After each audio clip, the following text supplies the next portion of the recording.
दुनिया 21वीं सदी में दाखिल हो चुकी है और ये बहुत एडवांस टेक्नोलॉजी का जमाना है, मगर इन सारे डेवलपमेंट के बावजूद दुनिया में बढ़ती भूख, बेरोजगारी और जंगे इस बात की तरफ इशारा करते हैं। क्या ये अफरा तफरी कुदरती तौर पर है या इन सब चीजों को दुनिया के किसी ऐसे हिस्से से कंट्रोल किया जा रहा है? दोस्तों, दुनिया में मुट्ठी भर लोगों की एक ऐसी ग्रुप मौजूद है जो हर जमाने में दुनिया के हालात को कंट्रोल करती आई है। इन खुफिया ग्रुप्स के पास दुनिया की सारी कंपनीज, बैंक, मीडिया और दुनिया के सारे रिसोर्सेज को कंट्रोल करती है। इस खुफिया सोसाइटी को फ्री मेसन कहा जाता है। फ्री मेसन कौन है, इस सोसाइटी को कब और क्यों बनाया गया, इन सब बातों के जवाब जानेंगे आज की हम इस वीडियो में। पैराडाइज आइलैंड में आपका स्वागत है। व्यूअर्स, फ्री मेसन का मतलब है आजाद उमार। उमार किसी भी चीज को बनाने वाले शख्स को कहा जाता है। इस सीक्रेट सोसाइटी का दावा है कि ये लोग दुनिया के डेवलपमेंट के लिए और सोसाइटी में पीस बनाने के लिए काम कर रहे हैं, जैसे human rights, women empowerment, health for all, education for all और भी दूसरे स्लोगन इस सोसाइटी के दिए हुए हैं। बट इन रियलिटी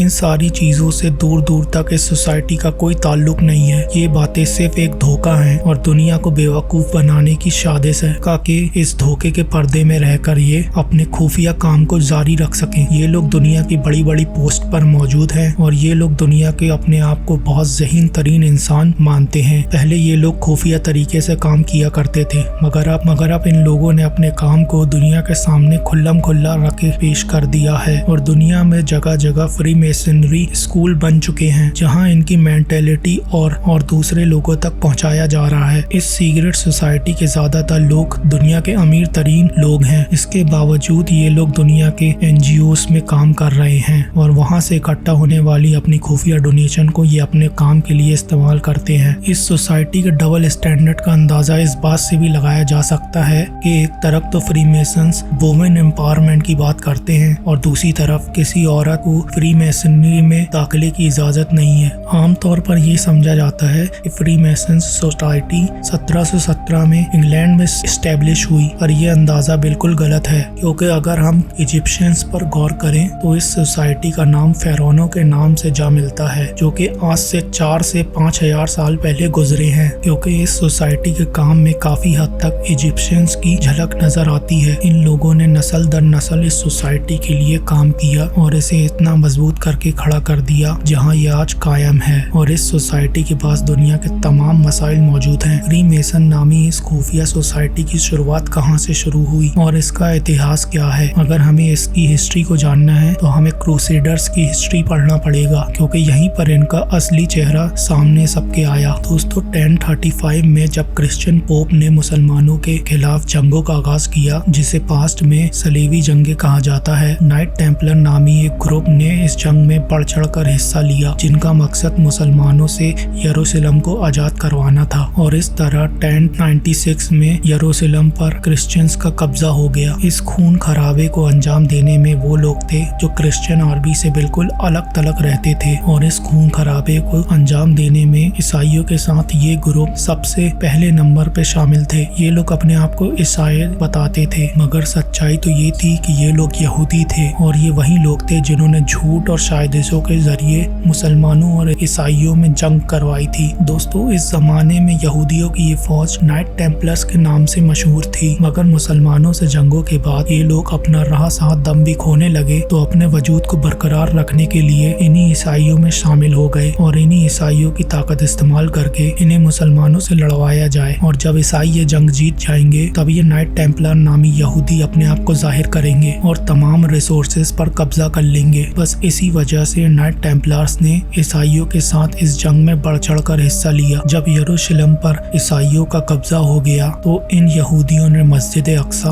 और सुलेमान टेम्पल पर भी कब्जा कर लिया और धीरे धीरे अपने यहूदी भेष में वापस आ गए। लेकिन कुछ समय बाद ईसाइयों को इन नाइट टेम्पलर्स का यहूदी होने का पता लग गया, क्योंकि ईसाइयों के मुताबिक वो यहूदियों थे जिन्होंने ईसा को सूली पर चढ़ाया था। इसी वजह से ईसाई यहूदियों को अपना मजहबी दुश्मन मानते हैं। ईयर 1314 पर क्रिश्चियन पॉप के हुक्म पर नाइट टेम्पलर्स के लीडर को फांसी दे दी गई और बाकी नाइट टेम्पलर्स को भी मारना शुरू कर दिया गया। इसी वजह से ये सारे नाइट टेम्पलर्स यहूदी भागकर स्कॉटलैंड चले गए। स्कॉटलैंड इन दिनों इंग्लैंड से आजादी की जंग लड़ रहा था। यहूदियों ने हालात समझते हुए स्कॉटलैंड के लोगों का भरोसा जीतने के लिए इनकी जंगों में बढ़ चढ़ कर हिस्सा लिया। आखिरकार स्कॉटलैंड को आजादी मिल गई और स्कॉटलैंड के लोगों में इन यहूदियों के लिए जज्बात पैदा हो गए और इन लोगों को स्कॉटलैंड में फ्री हैंड दे दिया गया। अब जो सब चीजें नाइट टेम्पलर ये यहूदी खुफिया करते थे अब सरेआम करने लगे। जब स्कॉट और इंग्लैंड को मिलाकर यूनाइटेड किंगडम बनाई गई तो इन यहूदियों का ग्रुप स्कॉटलैंड से इंग्लैंड तक जा पहुंचा। यूनाइटेड किंगडम के यही वो यहूदी नाइट टेम्पलर हैं जिन्होंने अपने पिछले खून खराबे और बुरे करतूतों पर पर्दा डालने के लिए साल 1717 में अपना नाम बदलकर फ्रीमेसन रख लिया। यूनाइटेड किंगडम के यही यहूदी फ्रीमेसन्स ने अमेरिका की आजादी में अहम किरदार अदा किया। अमेरिका के आज जितने भी फाउंडिंग फादर हैं जिन्होंने अमेरिका की स्टैब्लिशमेंट में काम किया, जिनमें जॉर्ज वॉशिंगटन, बेंजामिन फ्रैंकलिन, ये दोनों अमेरिका के फाउंडिंग फादर थे और दोनों फ्रीमेसन्स थे। 1800 में जब अमेरिका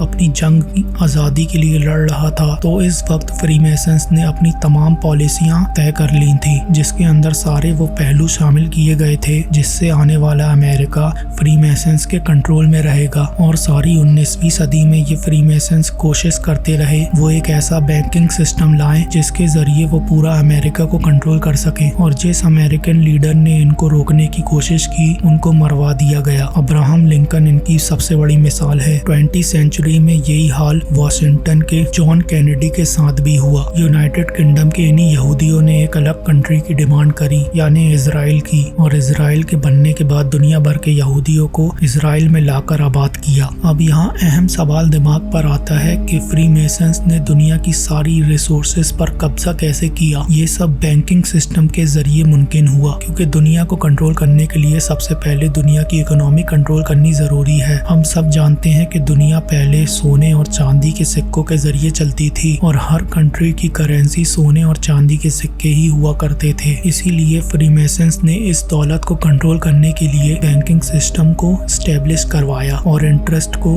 आम कर दिया और पेपर करेंसी को वजूद में लाया गया, जिससे कोई भी कंट्री अपने सोने को बैंक में रखवा के और कागज के नोट ले सकती थी। जब लोगों को कागज की ये करेंसी सहूलियत के तौर पर महसूस हुई तो लोगों ने अपने सोने को बैंक में रखवा कर नोट लेना शुरू कर दिए और इसी तरह पेपर करेंसी से ट्रेड शुरू हो गई। लोगों का ट्रस्ट इन पेपर करेंसी नोटों पर बढ़ने लगा। जब ये सिस्टम चलने लगा तो फ्रीमेसन्स ने चाल चलते हुए बिना किसी रिजर्व के नोट छापना शुरू कर दिए और दूसरी तरफ असल दौलत अपने कब्जे में कर ली, यानी सोने और चांदी। बैंकिंग सिस्टम के रूल के मुताबिक जितना भी सोना चांदी बैंक में मौजूद होता है उसी के कीमत के मुताबिक बैंक नोट छाप सकता है, पर यहाँ पर ऐसा नहीं किया गया। नोट छापने वाली मशीन्स भी इन्हीं फ्रीमेसन्स के पास थी और नोट छाप कर ये लोग रातों रात दुनिया के अमीर तरीन लोग बन गए। जब ये बैंकिंग सिस्टम चलने लगा तो इन्हीं फ्रीमेसन्स ने मिलकर एक बैंक बनाया, यानी federal reserve bank of America बनाया। यही वो बैंक है जो अमेरिका की इकोनॉमी को कंट्रोल करता है और इसी तरह दुनिया के बैंकों को ये अपने अकॉर्डिंगली रखता है। इन बातों का सबूत डॉलर पर भी देखा जा सकता है। डॉलर पर पिरामिड की मौजूदगी फ्रीमेसन्स के कब्जे को अमेरिका में जाहिर करता है, क्योंकि अमेरिकन्स का इजिप्शियन सिविलाइजेशन से दूर दूर तक कोई वास्ता नहीं है। Federal reserve bank of America के अलावा IMF और वर्ल्ड बैंक जैसे सिस्टम भी बनाए जो दुनिया भर के लोगों को इंटरेस्ट पर कर्जा देते हैं और बदले में अपनी बातें बनवाते हैं। कुछ यही हाल IMF के जरिए पाकिस्तान का भी किया जा रहा है, उसकी इकोनॉमी के साथ भी किया जा रहा है। पाकिस्तान में भी सारे चीजों के रेट